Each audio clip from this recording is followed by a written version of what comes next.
You are watching Fight Feed, and today I want to talk about a very special fighter in the UFC light heavyweight division. If I told you there was a fighter in the light heavyweight division who's a behemoth, 6'4", 205 pounds, looks like an absolute marauder in the cage, and he was undefeated up until 2020 with his first professional loss at the hands of, well, everybody knows, Jon Jones. And if you are still questioning who I'm talking about, here's some stats for you. This fighter has several finishes on his record. 12 finishes out of his 15 wins. He has knocked out the likes of Jared Cannonier, Chris Weidman, and now Nikita Krylov. This fighter gave Jon Jones his toughest test in a light heavyweight championship matchup. This fighter is Dominick Reyes. I wanted to make this video because Dominick Reyes just had a picture-perfect pull left counter to knock out Nikita Krylov at UFC 314. And I was going to just dive into the clip itself, which we're going to get into if you're interested in watching that. But I wanted to call out the strength of schedule of Dominick Reyes and also call out everything he's had to face going into his recent win streak in the UFC. So not only does Dominick Reyes lose to Jon Jones in 2020, which most feel was a poor decision on the judges' side of things, I personally think Jon Jones did enough to, scrape that win by, and it's mainly just based off of rewatching the fight. I just feel like it's like I always say in my other videos, there's optics involved with judges. It's not necessarily a clear winner, but it's just the optics of how things look. And I think as we got into the championship rounds of that fight, Jones just looked fresher.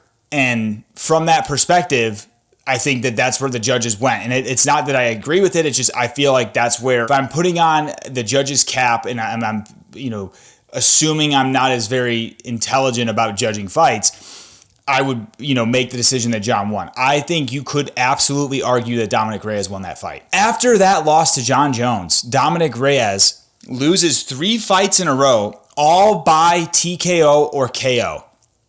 And some of those fights being, viral knockouts, like for instance the knockout of Yuri that Yuri got over Dominick Reyes, spinning elbow that dropped him to the canvas. The Ryan Spann, he was KO'd by Ryan Spann's jab. I mean, Dominick Reyes went through hell and back. And then to end it off, this is where I think I am just the most shocked by his ability, is to start this year, he had life-threatening blood clots. He had deep vein thrombosis. If you don't know what that is, it is very, very serious and it's life-threatening. Dominick Reyes has those in January. His doctor tells him, if you wake up, you're lucky. Basically saying every day you wake up, you're lucky. He goes from that in January of 2024 to knocking out a very well-decorated kickboxer and veteran of the UFC, Dustin Jacoby, in June of 2024. He then goes on to beat the likes of Anthony Smith, which, a lot of people might not credit that win much, but I think people forget how good Anthony Smith can be, especially just given the amount of experience he has, and Dominick Reyes beat the fucking brakes off of him. And finally, everyone was counting out Dominick Reyes in a matchup against the number 8 light heavyweight Nikita Krylov. And the Devastator goes in there and he devastates everyone's parlays and he makes them realize why he's one of the best light heavyweight contenders in this division. So without further ado, I had to give him a little bit of respect. I want to now jump in to the video that this is for. It is to break down Dominick's amazing KO finish that he got over Nikita Krylov at UFC 314. So, looking at this video, we've got Dominick Reyes coming out in his standard southpaw stance and Nikita Krylov in the orthodox. And you're going to see Nikita Krylov, if you watch this live, you know how he blitzes in. He has a very unorthodox striking style, which opens up a lot of the offensive techniques he can get off in a fight. But you're going to see the masterclass of Dominick Reyes and his ability to move around the cage Great footwork, especially being the size that he is. I mean, look at the size of this dude. What the fuck, man? It's actually shocking to me because I'm the same height as Dominick Reyes, but this dude's got like, I don't even know how many pounds he's got on me. He's a big motherfucking dude. So off the bat, what I want to show is the movement of Dominick Reyes. So here we go, kind of going frame by frame here. We've got Nikita Krylov in the orthodox stance. He's throwing a head kick, okay?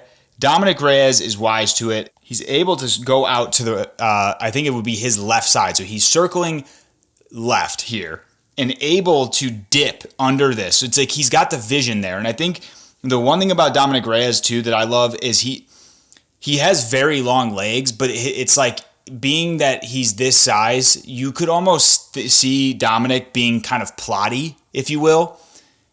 That's not the case. I mean, in this specific scenario, he actually shows he's quite fucking agile at his ability to just escape. Now, like, watch this head kick. Look at how close that is. And I think that this kick might have actually just ever so slightly nicked Dominick Reyes. But the fact that he's able to pull his head back and out and then circle away, being the size that he is honestly, it's something that we have to behold in given that his size. Like, I feel like people don't give enough credit to the fact that he's a 205-pound individual. This is not an easy thing to do. And I think you can also, on that same token, give a lot of respect to Nikita Krylov because this technique that he threw is pretty crazy. Like, he goes in, he throws this head kick, right? He spins right back around. I mean, it's kind of crazy to watch, like how effortless that is for him. And that just shows you how dangerous of an opponent Nikita Krylov is, given that he has a very wacky but very strong technical style. You don't know where it's coming from. It's almost kind of a DDP-esque style that he goes out there with. And so one thing I want to show here is that you got Dominick Reyes. He's got a right jab. Right, so his right hand is kind of pawing out to measure the distance between him and Nikita Krylov. And what you're going to see here, and this is what I find so interesting about his boxing style. Guys, I'm not a technical boxer. I've had a very minimal training in boxing. I took a couple kickboxing courses, nothing crazy, right? But what I do for exercise, I hit my bob in the backyard, and practicing my technique and throwing the straight, it's very easy to kind of plant all of your weight, on the back foot and throw the straight down the pike. You're supposed to transfer your weight from the back foot to the lead foot. It's very easy, though, when kind of practicing that technique to almost be stuck in place. And that's why you see in the UFC, especially, a lot of boxers, very boxing-heavy styles, have a lot of difficulties when fighting someone who has good leg kicks because it's very hard for them to continuously move but also get those power shots off with the straight. Now, what Dominick Reyes does that's effortless is he's able to continuously move and be moving while throwing these types of punches but still packing a power that will put someone out cold. So you see that here, Reyes is just continuously, pawing out, looking for distance and then disengaging when he needs to. And I want to show this here because this is actually a pretty high-level move that Nikita Krylov does, but Dominick Reyes does a very great job defensively. So here we go. Nikita Krylov, he throws in what looks to be an overhand right, but watch how perfect he is at kind of dipping in to go for the takedown. Now, he is still high with the right hand, so he's not able to actually wrap him up. But just watching that as a viewer frame by frame, it looks very smooth, even going frame by frame. Now, watching it live, it could be super sloppy looking, or it could look clean, but be really sloppy when you look at it frame by frame. But the fact that we can go frame by frame and see Nikita kind of go in and still wrap up Dominick Reyes. But what I love here from Dominick Reyes is he grabs that tie clinch there, and he basically holds control over Nikita here to win that position and stop him from wanting to shoot that takedown.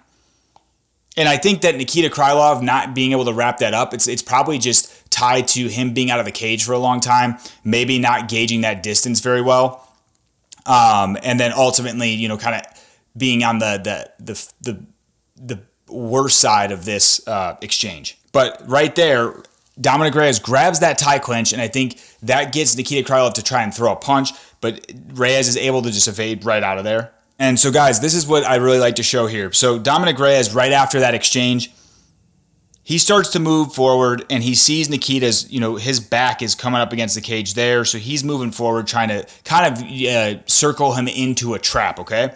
So what Reyes does nicely is he continues to throw that pawing. He's not even pawing out there, but he's shifting his body as though he's going to throw that left straight, okay? And so Nikita starts to back up, right? And he's putting his hands out there to kind of parry whatever Dominick's throwing his way. And Dominick does a great job of getting a head kick up there. Now, it doesn't connect, but I think he's giving Nikita Krylov just enough to be concerned about as they move in and engage on the feet. Ultimately, just showing off a high-level game in terms of his ability to not only box but throw head kicks. And it's just, for me, it's crazy because it's like me being a much smaller weight but same size. Like, you would think that you have certain advantages, but throwing a head kick like that is not an easy feat, and he's able to do it like completely effortlessly. So finally, we are up to this point where Dominick Reyes lands that kill shot. Okay, guys? So, and if you've made it this far, thank you guys for watching. I know I've kind of showed some other stuff in this fight, but I want to give Dominick Reyes his flowers because I think that he's a great fighter, and I feel like as fans we need to give more respect where it's due. What sets this up for Dominick Reyes is he's just using that same pawing technique with the jab, right? So I'm orthodox, but just kind of showing you like he's pawing out there with the jab, the right jab. Getting Nikita Krylov to be thinking, is he going to get Nikita Krylov to shoot or get Nikita Krylov to throw his own punch, right? And so what Dominick does great here is he does that step in, right? He steps in. He gets Nikita Krylov to throw his own feint there. So you're going to see it. Nikita kind of ducks. He starts to duck down here. You see his knees start to bend, and he kind of feints like, hey, I'm going to throw a right hand, okay? And Dominick moves back. So he's kind of showing him like, I'm biting that on this feint you're about to throw here, right? So Dominick takes a step back. Now Nikita does the same thing again, but this time he's actually throwing the punch. He's not doing the feint anymore. I will say this is like a sign of probably him being out for a while. This is pretty telegraphed, but it's telegraphed when you're watching it frame by frame. Real quick, I'll show you guys what it looks like in real time. It's pretty fast. So, let's just watch that one more time.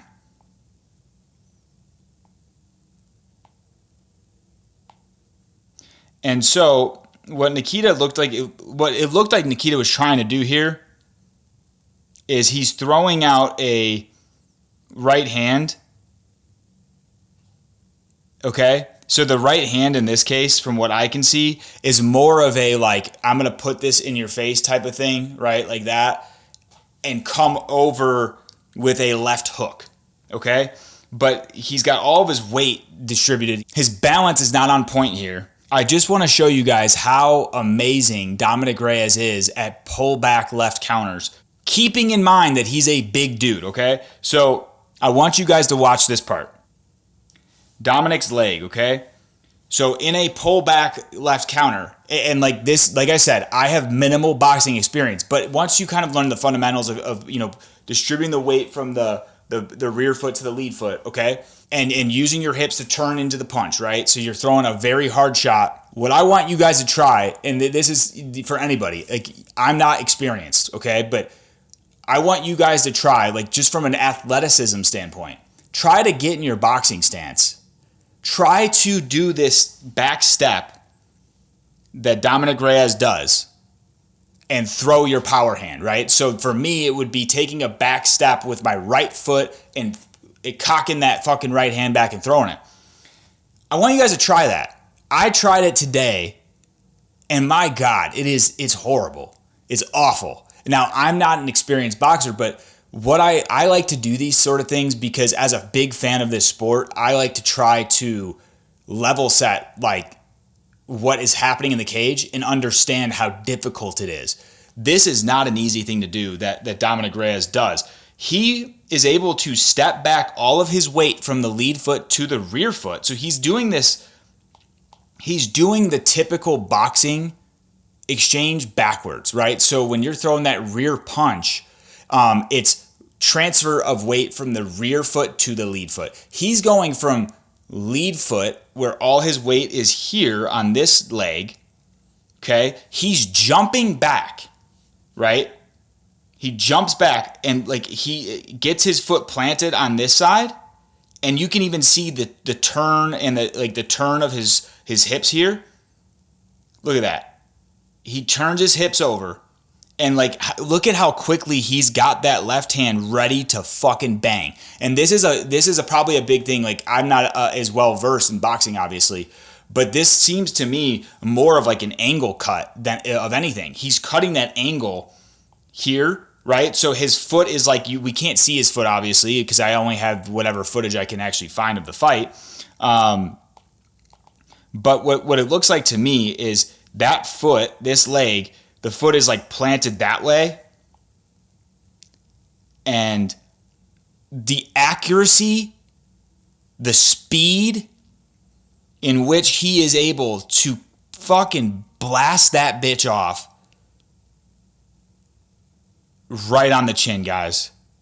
Bang. Bang. I mean, guys, that is humor me. Can you guys humor me for another moment here? Do you see, like, I don't know. To me, this is like, to see how quickly this happens, how he's able to see that coming and capitalize on that is just astounding. I mean, this is just a picture perfect pull back. He pulls back. He turns the hip over. Boom. Right on the fucking chin.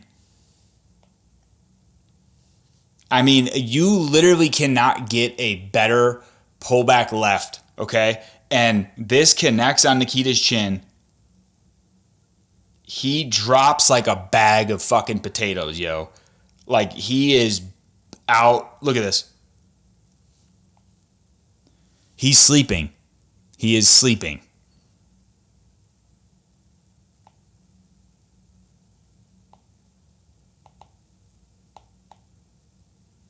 And like just to see this, guys, this is like the damage that this MMA shit does, man. Like his body is fucking lifeless. And he smacks. Look at the posturing there. I'm not a fucking doctor, but that's posturing. It's got to be. His chin is, he just smacks the canvas. And Dominick just gives him a couple more for good measure. Guys, I wanted to make this video because I just feel that is the most picture perfect left hand counter we've seen in a while. Obviously, you know, we've had some historic moments in the UFC with Conor McGregor landing that, but I would like to qualify what Dominick Reyes said in an interview today, actually. You kind of expect a 145er to pull off that type of athletic movement. Not a guy at 205. So after seeing this, just and hearing everything that Dominick's been through, I am so impressed, man. Like that is a picture perfect left hand, and it couldn't have been any better. I also love to see he's got great defense. While in this motion, he's got his temple and his face covered with his lead hand. And like I said, I'm a beginner in boxing. And the good thing about that, I guess, in this case, is that I think when you're a beginner, you're learning those basics of your hands are always where they need to be. When you're not throwing the punch, you're bringing it back. You know what I mean? You're continuously covering and keeping your guard up. And Dominick Reyes is like, this is like a picture perfect left hand, and just technique. It's great to see a guy at 205 have this resurgence, and I'm happy to see it for him, and I really hope he continues on this run. If you guys enjoy this breakdown, make sure you comment below. Let me know if you have any other breakdowns you want me to go into. Ever since kind of, getting my Apple Pencil going, I'm having fun. I feel like Daniel Cormier with the Telestrator. And, I'm a big Fite fan. So anything that you guys want me to watch and review, I'm happy to look into it. And I hope that this is of some value. I know a lot of people did not like my Islam video. You know what? We'll agree to disagree. I hope I can win you guys over with some future videos. Make sure you subscribe, and thank you for watching.